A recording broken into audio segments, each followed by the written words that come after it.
The internship program definitely helped me decide that I wanted to do welding. I was a little cautious about it at first because I knew welding was kind of a male-dominated field and it is a lot of work. And so being a female and not really knowing, doing a lot of this stuff or doing the hard work that it really takes to become into welding, the internship opened up this, I can do this, it gave me a lot of confidence.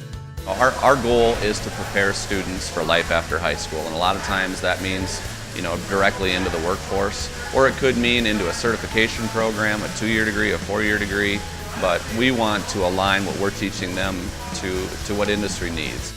This environment gives kids a chance to jump in and learn by doing. That's kind of what we're based on, learning by doing.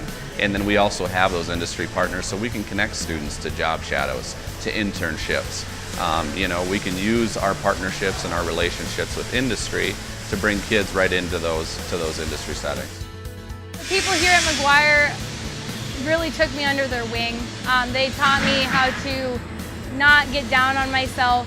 They've really encouraged me to do my best and they've taught me very slowly at my own pace, but also they've been very kind to me and to never give up. Well, Hattie is a great student, a great example of what can happen for a student at the CTE Academy. She's a driven young lady and just wants to do well and has a passion for welding. So when we're able to give her high school credit while she's also getting to learn on the job in an industry setting such as McGuire Iron, with a great group of people who are willing to take some time and teach a student, that's all about setting a kid up for success. I definitely appreciate that McGuire had their internship program that I got to be involved in. Well, once I graduate, I plan to come back here to McGuire and work and continue to work and excel my skills that I learned not only here but also in school.